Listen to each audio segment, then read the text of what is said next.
Telangana CM Revanth Reddy నీటిపారుదల శాఖ అధికారులతో సమీక్ష నిర్వహించారు. గోదావరిలో సమృద్ధిగా నీరు ప్రవహిస్తూ ఉండడంతో గరిష్ట స్థాయిలో వినియోగించుకోవాలని అధికారుల్ని ఆదేశించారు. ఎల్లంపల్లి, దేవాదుల, సీతారామ ప్రాజెక్టుల నుంచి సాధ్యమైనంత నీటిని ఎత్తిపోసేలా చర్యలు తీసుకోవాలని సూచించారు. మేడిగడ్డ, అన్నారం, సుందిళ్ల బ్యారేజీల విషయంలో ఎన్డీఎస్ఏ సూచనలను తప్పనిసరిగా పాటించాలని సీఎం రేవంత్ స్పష్టం చేశారు.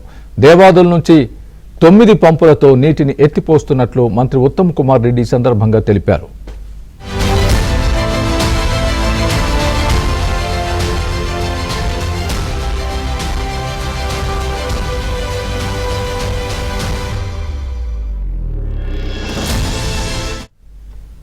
ప్రాజెక్టుల కింద ముంపునకు గురయ్యే గ్రామాలు, వ్యవసాయ భూములకు సంబంధించి పరిహారం చెల్లింపులపై దృష్టి పెట్టాలని సీఎం రేవంత్ ఆదేశాలిచ్చారు.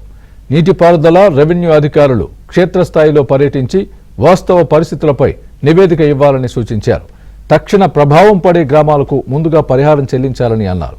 ఈ ప్రక్రియ పూర్తయితే బస్వాపూర్, గౌరవెల్లి ప్రాజెక్టుల్లో నీటిని నింపే అవకాశం ఉంటుందని అన్నారు. గోదావరిలో ప్రతి నీటి చుక్కను సద్వినియోగం చేసుకోవాలన్నారు.